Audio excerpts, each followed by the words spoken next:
Hi friend, welcome PLC. Beltron programmer के लिए जो जावा का एमसीक्यू आ रहा था उसका ये थर्ड पार्ट है। इससे पहले दो एमसीक्यू मैंने डाल रखा है, आपने नहीं देखा है तो जरूर जाकर देख लीजिएगा। चलिए इसको शुरू करते हैं। इसमें आपको क्वेश्चन स्टार्ट जो हो रहा है उसमें 31 दिख रहा होगा। तो इससे पहले वाला जो वीडियो आया था उसमें 1 to 30 क्वेश्चन तक मैंने कवर किया था। उसके बाद मैं यहाँ कंटिन्यू कर रहा हूँ। तो चलिए देखते हैं। पहला क्वेश्चन ही एक प्रोग्राम है, इसे समझते हैं। देखिए यहाँ पे दो वेरिएबल है। एक वेरिएबल है VAR1, ठीक है, जिसमें क्या है 42 है, ठीक है। और जो VAR2 है ना, उसमें क्या किया जा रहा है, जो VAR1 वेरिएबल है उसके पहले एक यहाँ पे टाइल्ड सिंबल दिख रहा है। ये टाइल्ड सिंबल क्या है ना, ये नॉट साइन है। बाइनरी ये जो भी बिट वाइज होता है ना, बिट वाइज नॉट है ये। तो बिट वाइज नॉट क्या कर देता है, उसको एकदम उलट देगा। जो भी उसके अंदर का वैल्यू होगा, जो जीरो होगा उसको वन कर देगा, जो वन होगा उसको जीरो कर देगा। तो उतना कैलकुलेशन करने से बचने के लिए इसका एक ट्रिक है। किसी भी नंबर के सामने अगर ये लग जाए तो उससे जो भी रिजल्टेंट नंबर आएगा उसमें क्या कीजिएगा, एक ऐड कर दीजिएगा और उसके पहले माइनस डाल दीजिएगा। जैसे कि अगर मान लीजिए कि यहाँ पे 47 है और इसके पहले ये सिंबल नॉट सिंबल लग गया, तो इसका आंसर क्या आएगा, 48 निगेटिव में आएगा। तो इसका सही आंसर क्या हो जाएगा, ये। क्योंकि var1 में प्रिंट किया जा रहा है var2, तो var1 में तो 42 है, लेकिन इसमें क्या हो जाएगा, नेगेटिव में 43। तो सही आंसर क्या हो जाएगा, सी। 32वां क्वेश्चन देखते हैं। यहाँ पे भी दो वेरिएबल आपको दिख रहा होगा और दो ऑपरेटर है। ये दोनों ऑपरेटर क्या है, बिटवाइज ऑपरेटर है। इसको बोलते हैं बिटवाइज और इसे बोलते हैं बिटवाइज एंड। तो चलिए इसे करने के लिए सबसे पहले हमें 3 और 6 का बाइनरी नंबर निकालना होगा, बाइनरी। तो 3 का कितना होता है बाइनरी, ये होता है। और 6 का कितना होता है, 6 का निकाल लीजिए, ठीक है। 2 से करना होगा, इसी तरह से निकालते हैं हम लोग, ठीक है। 0, फिर 2 से ये 1 1 0। तो आपका 3 का ये आ रहा है और 6 का आ रहा है 1 1 0। तो इसके पहले भी एक जीरो आप ऐड कर दीजिए, ठीक है। इसके पहले भी आप एक जीरो ऐड कर दीजिए। अब ये क्या हो गया, डिजिट दोनों का बराबर हो गया। तो देखिए क्या किया जा रहा है, सी में ए और बी ऐसे करके डाला जा रहा है। और पहले निकालते हैं हम लोग, पहले और ऑपरेशन परफॉर्म करते हैं। तो पेन का कलर चेंज कर लेते हैं। अभी हम लोग और ऑपरेशन परफॉर्म करने जा रहे हैं जो ब्लू से। तो और में क्या होता है, कोई एक अगर जीरो हो जाए तो वो जीरो हो जाएगा, नहीं सॉरी, कोई एक अगर ट्रू हो जाए तो वो ट्रू हो जाएगा।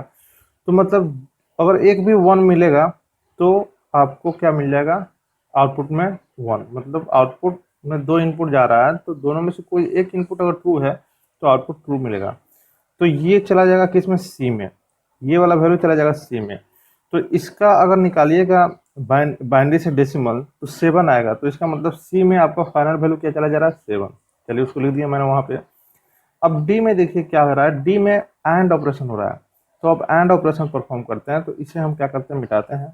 अब एंड ऑपरेशन परफॉर्म करते हैं। तो एंड में क्या होता है, जब दोनों ट्रू होगा तभी ट्रू होगा।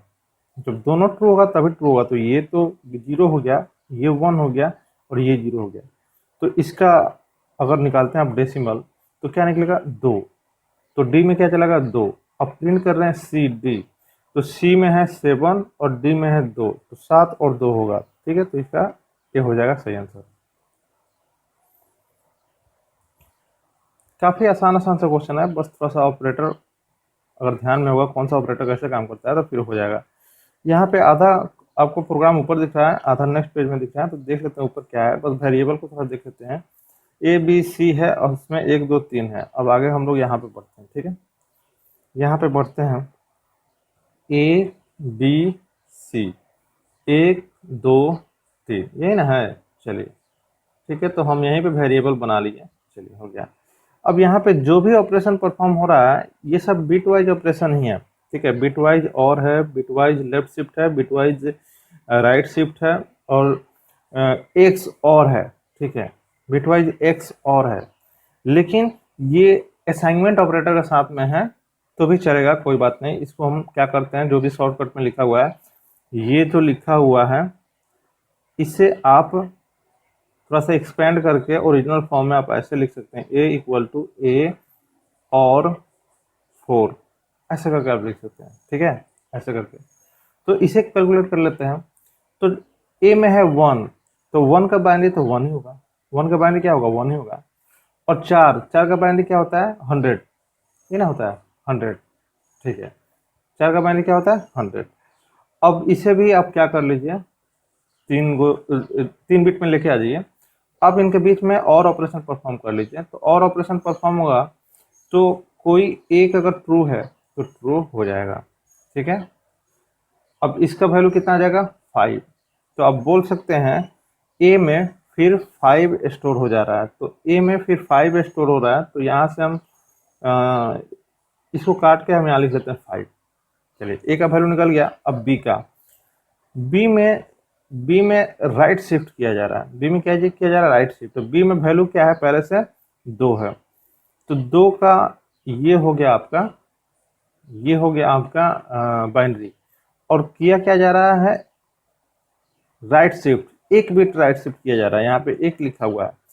तो अब ये जो यहाँ 0 हो जाएगा, यहाँ 1 हो जाएगा, 1 एक बिट खसक गया राइट में, तो फाइनल वैल्यू क्या आ जाएगा, 1। तो बी में फाइनल वैल्यू क्या हो जाएगा, 1। अब सी में देखते हैं, सी का लेफ्ट शिफ्ट किया जा रहा है, तो सी में पहले से क्या है, 3, तो 3 का ये होता है बाइनरी, है ना, होता है, ठीक है। और इसको क्या करना है, आपको लेफ्ट शिफ्ट करना है, तो ये लेफ्ट शिफ्ट में जाएगा तो इधर एक चढ़ जाएगा। तो अब इसका बाइनरी वैल्यू क्या होता है, 6 होता है। अभी हम लोगों ने ऊपर इसको निकाला था ना 6, तो ये 6 होता है, ठीक है। चलिए, इसका होता है 6, तो सी में फाइनली क्या चला गया, 6 चला गया। अब यहाँ पे आते हैं, यहाँ पे तो ये हो रहा है एक्स और, तो इसको हम लिख देते हैं a equal to a caret c. ये अब a में पहले से क्या है, a में है 5, तो 5 का ये हो गया बाइनरी, 5 का ये हो गया बाइनरी। और फिर सी में क्या है, सी में है 6, सी में है 6, ये रहा। अब इसमें क्या करना है, ये कैरेट का मतलब एक्स और ऑपरेशन। तो एक्स और ऑपरेशन में क्या होता है कि अगर दोनों बिट मतलब दोनों इनपुट सेम है तो फॉल्स, दोनों इनपुट सेम है तो फॉल्स। यहाँ पे दोनों इनपुट सेम है तो 0 और बाकी जगह 1, तो इतना को हम लोग क्या बोलेंगे, 3। इसका इक्विवेलेंट कितना हो जाएगा, 3। तो फाइनली फिर ए में कितना चला जा रहा है, 3, तो 5 को काट कर आप कर लीजिए 3। तो इसका अब आउटपुट ए बी सी आपको प्रिंट करना है, यहाँ पे है सी, तो ए बी सी, तो मतलब 3 1 6, 3 1 6, पहला ऑप्शन सही है, ठीक है।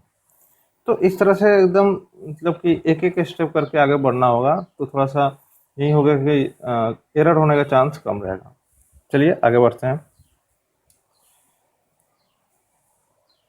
देखिए, एग्ज़ाम में क्या होगा ना कि जब भी आप लोग एग्ज़ाम देने जाइएगा, तो अगर रफ शीट अगर मिल रहा है, हालांकि ऑनलाइन एग्ज़ाम जब देते हैं तो आपको एक रफ शीट दिया जाता है, तो आपको कुछ नहीं करना है, 0 1 2 ऐसे करके 15 तक का बाइनरी नंबर लिख लेना है। इतना तक का बाइनरी नंबर आपको पूरा लिख लेना है। इससे क्या, इससे बहुत फ़ायदा होता है। होता क्या है कि अगर आ गया कि डेसिमल से बाइनरी कैलकुलेशन करना है किसी तरह का, या बाइनरी टू ऑक्टल करना है, ऑक्टल टू हेक्साडेसिमल करना है, तो ये चार्ट के तहत अगर आप करते हैं ना, तो तुरंत 5 सेकंड 10 सेकंड में आप निकाल लीजिएगा, बहुत फास्ट। अगर इस तरह का भी क्वेश्चन अगर आ जाता है तो इससे मदद लेके आप थोड़ा सा जल्दी जल्दी कर सकते हैं। तो ये चीज़ समझदारी की बात है कि पहले से एक चार्ट बना के रख लें।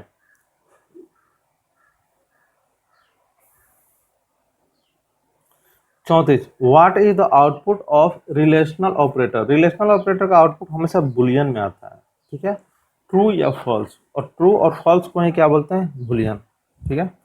चलिए 35 में कह रहा है कि विच of the following operator can operate on Boolean. देखिए, बुलियन वेरिएबल पे कौन सा ऑपरेटर ऑपरेशन परफॉर्म करता है, तो ये भी करता है, ये भी करता है, ये भी करता है। अब क्या पूछ रहा है, नॉट। अच्छा, कौन करता है, नॉट नहीं है। चलिए, तो इसका मतलब 1 2 3, डी ऑप्शन आपका सही होगा, ठीक है। फिर आपको एक प्रोग्राम दिख रहा है, ये प्रोग्राम बुलियन, ये बुलियन डाटा पे है, बुलियन लिटरल्स पे है। तो आइए देखते हैं इसे। इसमें क्या हो रहा है कि बुलियन वेरिएबल ए है, बी है, सी है, ठीक है। ए में ट्रू है, हम क्या करते हैं ना, साइड में वेरिएबल बना ही लेते हैं, इससे क्या होगा, फायदा हो जाएगा। ए में क्या है, ट्रू है, ठीक है। बी, बी में क्या है, देखिए बी में ट्रू तो डाल रहे हैं लेकिन इसके पहले नॉट साइन है, नॉट, और नॉट साइन क्या करता है, ट्रू को फॉल्स बना देगा। क्या करेगा, ट्रू को फॉल्स बना देगा, तो ये फॉल्स। तो फाइनली क्या बी में स्टोर हो रहा है, फॉल्स, ठीक है। चलिए अब उसके बाद सी है, तो सी को भी बना ही देते हैं। सी में क्या जा रहा है, देखिए यहाँ पे ये क्या है, और साइन है, तो ये रहा आपका ट्रू और ये रहा फॉल्स, तो फाइनली ट्रू ही जाएगा, रिजल्ट क्या निकलेगा, ट्रू। तो सी में चला जाएगा ट्रू, हो गया। अब डी वेरिएबल है, मान लिया कि यहाँ पर डी वेरिएबल है। अब डी वेरिएबल में क्या आ जाएगा, यहाँ डिसाइड करते हैं, एंड सिंबल है, तो ए में है ट्रू, बी में है फॉल्स, तो डी में जाएगा फॉल्स। ई में देखते हैं क्या आ जाएगा, देखिए यहाँ पे क्या है, ये कंडीशनल स्टेटमेंट है यहाँ पे, ठीक है। तो कंडीशनल स्टेटमेंट में क्या हो रहा है, इसको हम पूरे को यहाँ पे लिख देते हैं अलग से। ई इक्वल टू डी में क्या है, फॉल्स, और ये हो गया आपका कंडीशनल ऑपरेटर जो भी है। और फिर बी के जगह पर बी का वैल्यू लिख देते हैं, बी में है फॉल्स, और फिर सी के जगह पर सी का वैल्यू लिख देते हैं, सी में है ट्रू। चलिए अब यही एग्जीक्यूट होगा, तो यहाँ पे फॉल्स है, तो फॉल्स सेक्शन ही मतलब यहाँ से आउटपुट के तौर पे निकलेगा। अगर यहाँ ट्रू रहता तब ना ट्रू सेक्शन, ये पहला ट्रू सेक्शन होता है और दूसरा फॉल्स सेक्शन होता है, तो इसका फॉल्स सेक्शन में ही ट्रू है, TRU, इसको ट्रू कर लीजिए। तो यहाँ से आउटपुट में ट्रू निकलेगा, तो ई में चला जाएगा ट्रू, तो ई में क्या चला जाएगा, ट्रू, ये हो गया ई। आउटपुट में दिखाना है डी और ई, डी में है फॉल्स और ई में है ट्रू, तो फॉल्स और ट्रू देखिए कहाँ है, false true, false true, false true, d option सही हो गया, डी। चलिए 37,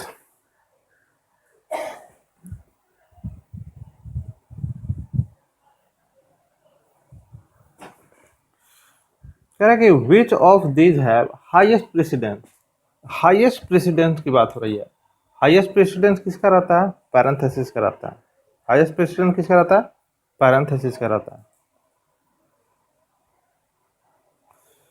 38, what will be the output of following Java code. यहाँ पे आउटपुट आपको दिखाना है, तो देखिए यहाँ पे ना एरर आएगा, ये एक ही लाइन का तो कोड है लेकिन ये कोड एरर दे देगा। जब आप वेरिएबल बना रहे हैं उसी दौरान आप इन सब में इनिशियलाइज कर रहे हैं क्या, 20। देखिए ऐसा आप कर सकते हैं लेकिन इन वेरिएबल डिक्लेरेशन के दौरान नहीं कर सकते, वेरिएबल डिक्लेरेशन के दौरान आप ऐसा नहीं कर सकते हैं।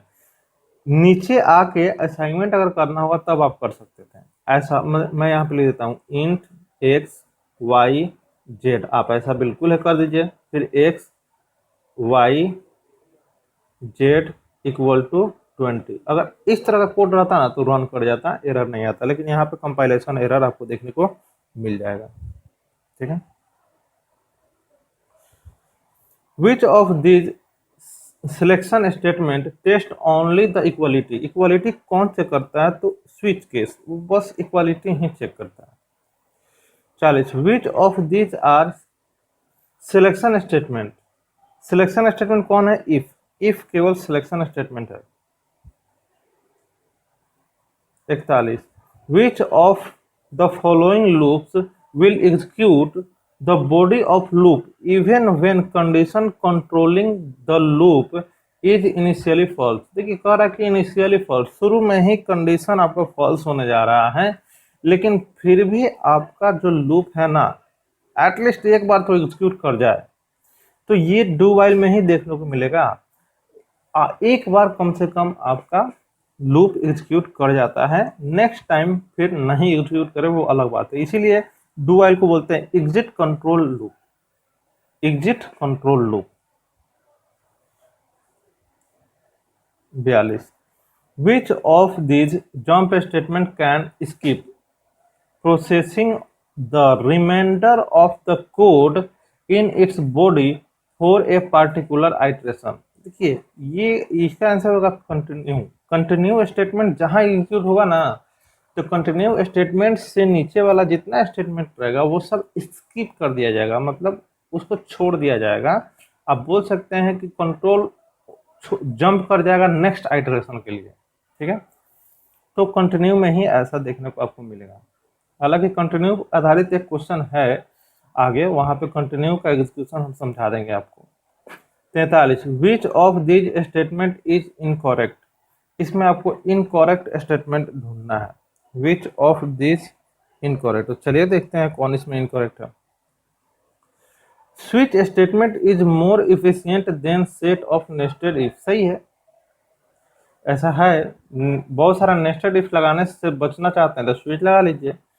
To case constant in the same switch can have identical value. नहीं, ऐसा नहीं होता है। दो स्विच केस में बहुत सारा केस आप लगा सकते हैं। बोल रहा है कि दो केस का सेम आप रख दीजिए वैल्यू कांस्टेंट, मतलब जो भी उसका कांस्टेंट होता है, तो ये गलत है। सबका अलग अलग डिफरेंट होना चाहिए, सेम नहीं होना चाहिए। तो यही आपका हो गया सही आंसर। 44 में आपको क्या करना है, आउटपुट दिखाना है। देखते हैं आउटपुट क्या आ रहा है। यहाँ पे एक वेरिएबल है जिसमें 5 डाला जा रहा है, दूसरा वेरिएबल है जिसमें 6 डाला जा रहा है, और मेन आपका यही लाइन समझना है। ठीक है, ये लाइन समझना क्या है इसमें सब, इसमें ये जो कंडीशन लगाया गया है ना, उसमें एक यहाँ पे एक्स्ट्रा काम किया गया है जो ब्रैकेट के अंदर है। इस लाइन को समझते हैं। इसमें क्या हो रहा है ना, var 2 में 1 असाइन किया जा रहा है। कर सकते हैं, अब var 2 में 1 असाइन किए हैं, फिर उसके बाद वो कंडीशन में भाग लेगा। ठीक है, तो यहाँ पे var 2 में 1 असाइन कर दिया जा रहा है। तो अब यहाँ इधर से आएगा 1 और इधर से var 1 में वैल्यू है 5। तो क्या ये दोनों बराबर है? नहीं, बराबर नहीं है। तो ये लाइन प्रिंट होगा, एल्स पार्ट प्रिंट हुआ। तो एल्स पार्ट में var 2 के वैल्यू को एक पहले ही बढ़ा लिया जा रहा है, क्योंकि यहाँ पे क्या देखने को मिल रहा है, प्री इंक्रीमेंट। तो पहले ही var 2 का वैल्यू बढ़ जाएगा। तो var 2 में 6 है ना, तो अब ये बढ़ के हो जाए 6 नहीं, यहाँ पे 1 हो चुका था, सॉरी यहाँ पे 1 हो चुका था। तो 6 को काट के 1 कर दीजिए यहाँ पे, ठीक है। अब ये 1 से क्या हो जाएगा 2, तो फाइनल आउटपुट आ जाएगा 2।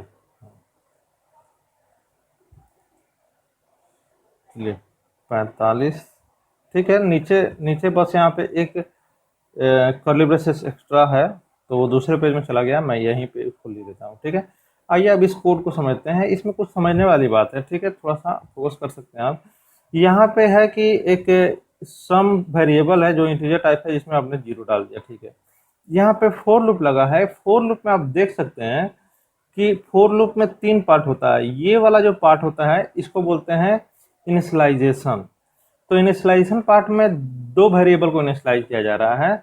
यहाँ से लेकर यहाँ तक होता है कंडीशनल। ठीक है, तो कंडीशन लगाते हैं यहाँ पे, तो कंडीशन यहाँ पे लगा हुआ है।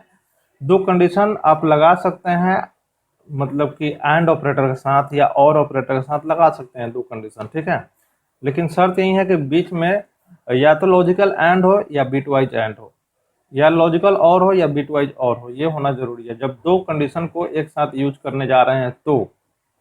और यहाँ इंक्रीमेंट डिक्रीमेंट जो सेक्शन है उसमें भी हम देख रहे हैं कि 2 काम किया जा रहा है, मतलब 2 वेरिएबल में इंक्रीमेंट किया जा रहा है। तो ऐसा आप कर सकते हैं, सेक्शन में आप 2 काम 3 काम कर सकते हैं, उसके लिए आप आज़ाद है। या आप स्किप भी कर सकते हैं, नहीं भी कर सकते हैं, तो वैसा भी होता है, वो एरर आपको नहीं देगा।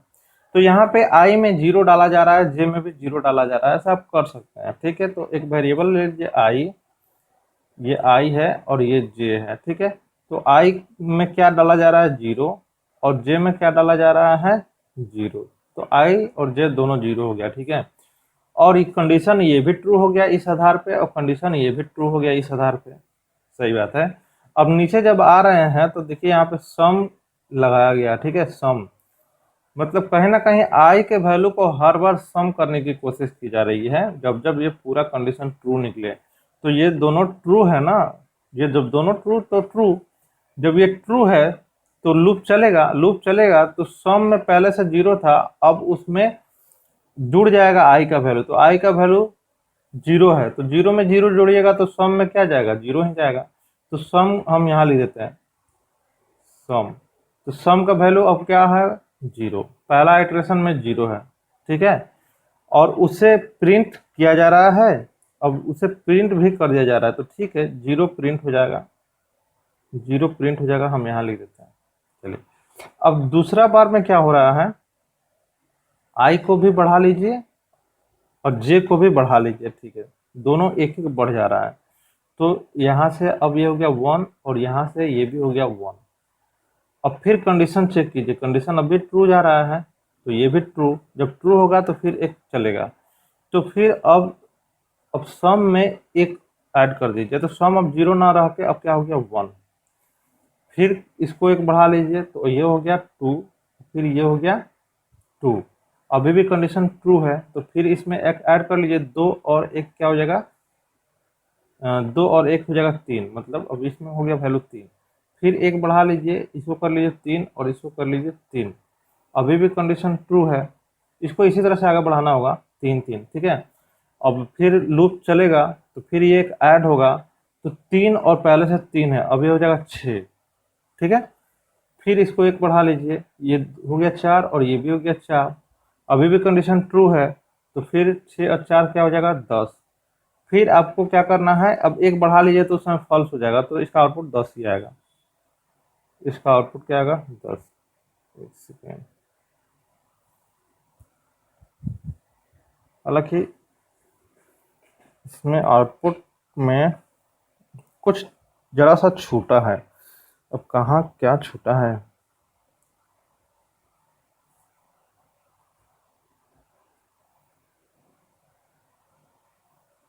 जे लेस देन,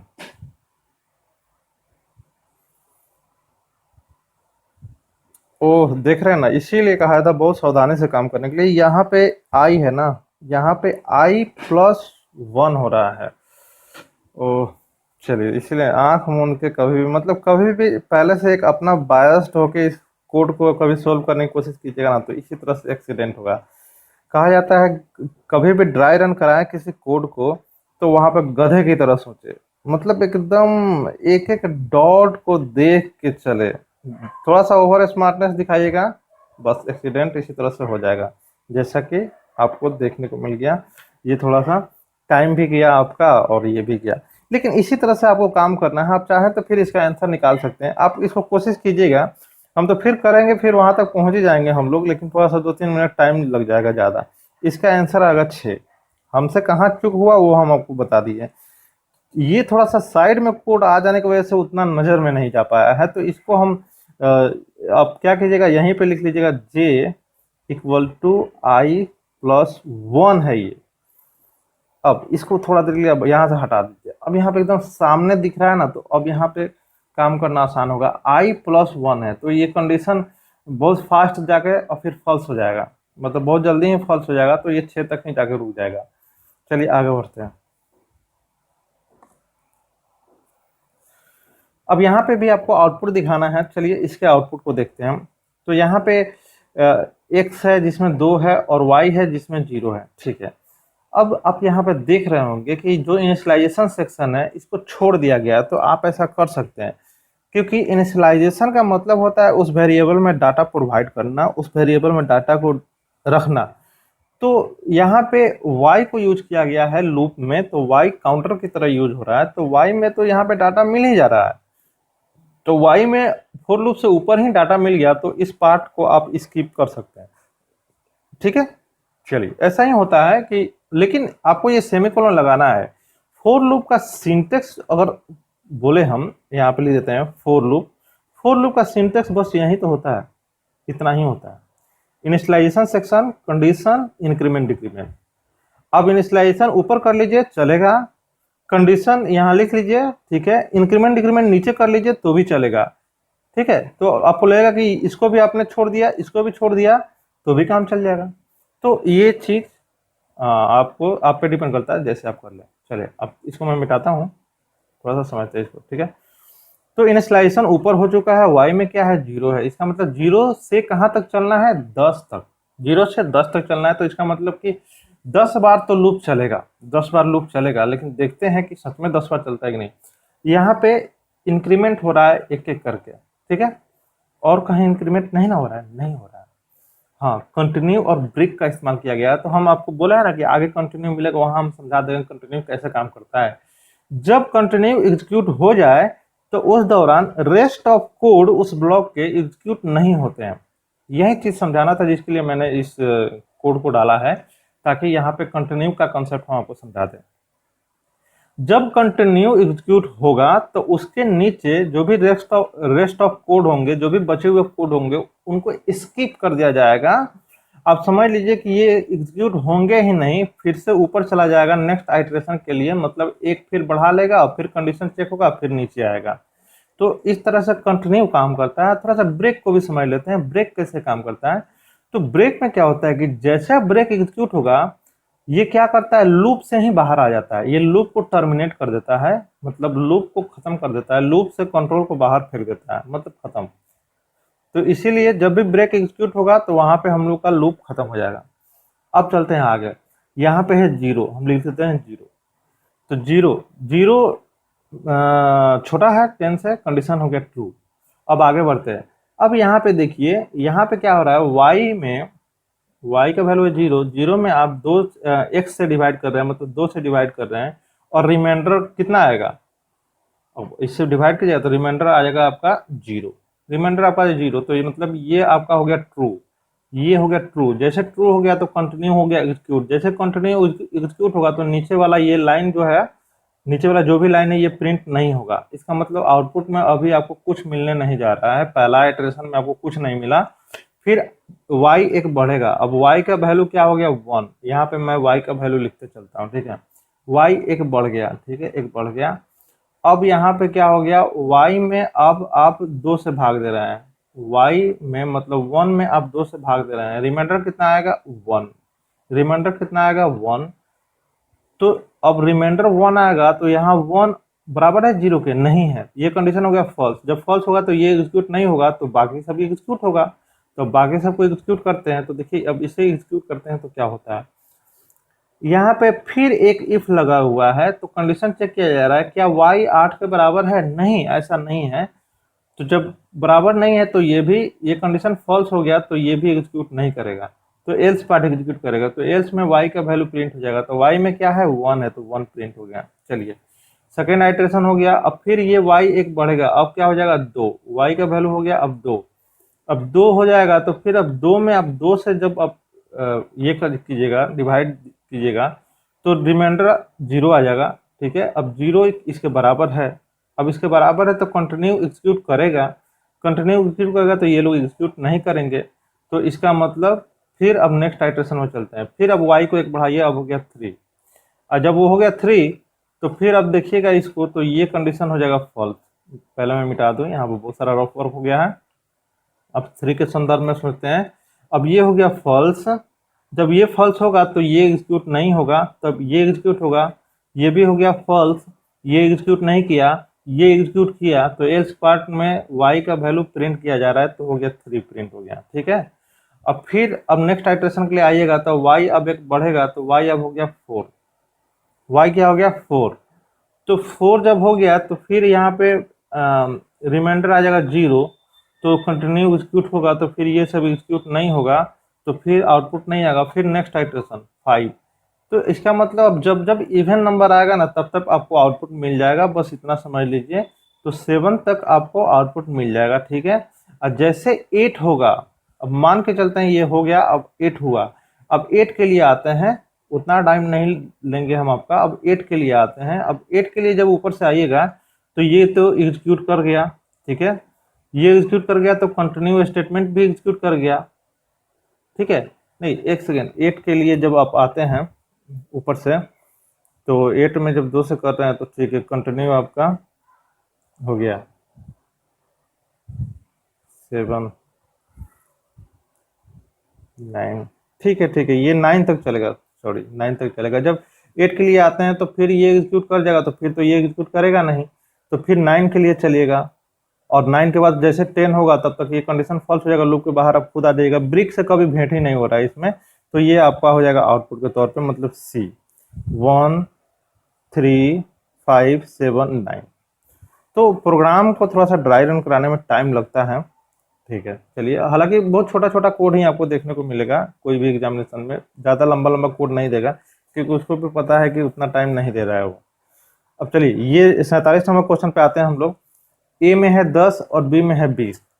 ठीक है, अब यहाँ पे कंडीशन देखा जाए तो कंडीशन ट्रू है, लेकिन देख लीजिए ए और बी जो है ना इंटीजर टाइप है, लेकिन यहाँ फाइनल कीवर्ड लगा है। तो जो भी फाइनल कीवर्ड लगा होता है, तो फाइनल कीवर्ड का मतलब ये होता है कांस्टेंट बना रहे हैं आप। फाइनल कीवर्ड का मतलब है कि आप कांस्टेंट बना रहे हैं, और जब कोई वेरिएबल कांस्टेंट होता है तो उसमें इंक्रीमेंट डिक्रीमेंट नहीं होता है। इंक्रीमेंट डिक्रीमेंट कीजिएगा तो एरर आ जाएगा। तो एरर कौन सा आएगा? Compilation error. चलिए 48 पे अब हम लोग पहुंच गया। इसमें कह रहा है कि ट्रू अबाउट ब्रिक। ब्रिक के बारे में हमको ट्रू बताना है। तो ब्रिक हम लोगों से तो ऊपर में ब्रिक मिला ही था, लेकिन उसको कभी चांस ही नहीं मिला है कि वो अपना दिखा पाए। तो ब्रिक क्या करता है ना, एग्जीक्यूशन को वहीं रोक देता है और कंट्रोल लूप से बाहर आ जाता है। तो इसी को लिखता है break halts the execution and forces the control out of the loop. Loop से बाहर आने के लिए फोर्स करता है। 49, which of the following is used with the switch statement. Switch statement के साथ हमेशा आप देखते होंगे ब्रिक का इस्तेमाल किया जाता है। 50, विच of the following is not a decision making. Decision making इसमें से कौन नहीं है? हाँ, तो इफ है, एल्स है और स्विच भी है, तो इसका मतलब ये नहीं है। Do while loop decision making, कोई भी लूप डिसीजन मेकिंग नहीं होता है। ठीक है, वो फ्लो को कंट्रोल कर रहा है, ऐसा आप बोल सकते हैं। तो यहाँ पे कह रहा है which of the following is not a valid flow control. तो देखिए, flow control exit flow control नहीं करता है, ये तो एकदम एग्जिट ही मार देता है। उस समय आपका प्रोग्राम ही एग्जिट हो जाता है। फ्लो कंट्रोल का मतलब कि प्रोग्राम में एग्जिट ना हो, आपका कंट्रोल फ्लो जो है, कंट्रोल का जो फ्लो है वो इधर उधर होता रहेगा। 52, when does method overloading is determined. Method overloading compile time he determine कर लिया जाता है। मेथड ओवरलोडिंग होना है तो वो कैसे होना है, ये कंपाइल टाइम ही इसको डिसाइड कर लिया जाता है। ठीक है, कह रहा है कि when overloading does not occur. Overloading कब नहीं होगा? ठीक है, तो ओवरलोडिंग कब नहीं होगा, एक ऑप्शन इसका नीचे है। ठीक है, देखिए ओवरलोडिंग होने के लिए क्या कंडीशन होता है? कंडीशन क्या होता है? फंक्शन का नाम सेम होगा। ठीक है, और जो आर्गुमेंट होगा ना, जो भी आर्गुमेंट बोलिए या पैरामीटर बोलिए, वो आर्गुमेंट, नंबर ऑफ आर्गुमेंट या टाइप ऑफ आर्गुमेंट में डिफरेंस होगा। नंबर ऑफ आर्गुमेंट और टाइप ऑफ आर्गुमेंट में डिफरेंस होगा। फंक्शन सेम रहेगा, लेकिन आर्गुमेंट के नंबर ऑफ आर्गुमेंट और टाइप ऑफ आर्गुमेंट में डिफरेंस होगा। तो इसका डी ऑप्शन आप देख लीजिए, कह रहा है कि more than one method with same name. बात सही है, same number of parameter and type. Same number of parameter और टाइप, ये नहीं चलेगा। ठीक है, या तो नंबर ऑफ पैरामीटर में चेंज करो, और नंबर ऑफ पैरामीटर सेम है तो टाइप में चेंज करो। लेकिन यहाँ पे कह रहा है कि सेम नंबर ऑफ पैरामीटर रखो, सेम नंबर ऑफ टाइप रखो, तो ये गलत है। But different signature. ठीक है, जब आपका पैरामीटर ही थोड़ा नहीं बदल रहा है तो सिग्नेचर सेम कैसे हो सकता है? तो डी आपके लिए सही आंसर हो जा रहा है। बाकी ऊपर जो कुछ दिया हुआ है ये सब वैलिड कंडीशन है ओवरलोडिंग का। इस तरह से आप करते हैं तो ओवरलोडिंग परफॉर्म हो जाएगा। 54, which concept of Java is a way of converting real world object in term of class? Abstraction। देखिए, रियल वर्ल्ड जो भी ऑब्जेक्ट है उसको आप कोडिंग में क्लासेस बनाते हैं उसका, तो एक तरह से एब्स्ट्रैक्शन ही लाते हैं। ठीक है, which concept of Java is achieved by combining method and attribute. Attribute का मतलब हो गया member variable into a class. किसी क्लास में मेथड और मेंबर वेरिएबल बनाते हैं आप, तो इनकैप्सुलेशन करते हैं। एक तरह से आप क्या करते हैं? Encapsulation. What is it called where child object gets killed if parent object is killed? जब पेरेंट ऑब्जेक्ट आप किल कर दीजिएगा, उस सूरत में चाइल्ड ऑब्जेक्ट ऑटोमेटिक किल्ड हो जा रहा है, तो उस चीज को बोलते हैं composition. Which component is responsible for converting byte code into machine code. Byte code को मशीन कोड में कौन बदलता है? JVM. Which component is responsible for Java which component is responsible to run Java program. देखिए run मिले ना तो JRE देख के मान दिया, Java run time environment. Java run time environment के मदद से ही हमारा प्रोग्राम रन करता है। अब यहाँ पे आपको एक छोटा सा कोड दिखा है एक लाइन का, बॉक्स ओबीजे कह रहा है कि ये एक तरह से आप ऑब्जेक्ट ही बनाने की कोशिश कर रहे हैं, लेकिन यहाँ पे फुल्ली ऑब्जेक्ट नहीं बन रहा है। यहाँ पे ऑब्जेक्ट बस आप डिक्लेयर कर रहे हैं, डिक्लेयर करने से ऑब्जेक्ट में बस नल वैल्यू स्टोर हो जाता है। तो देखिए यहाँ वही पूछ रहा है कि इसमें क्या जाएगा, कर रहा है कि what is the stored in the object OBJ in following line. नीचे जो लाइन लिखा हुआ है उसमें ओबीजे में क्या स्टोर होगा, तो नल स्टोर होगा। लेकिन अगर उसी तरह से अगर कुछ इस तरह से आप कोड लिखते हैं, बॉक्स ओबीजे फिर यहाँ पे इक्वल टू लगा के न्यू और फिर यहाँ बॉक्स और ये कंस्ट्रक्टर को कॉल करते हैं, तब जाके इस ओबीजे को एड्रेस मिलेगा कुछ मेमोरी लोकेशन का, जो कि यहाँ पे आपको दिख रहा है 60 में।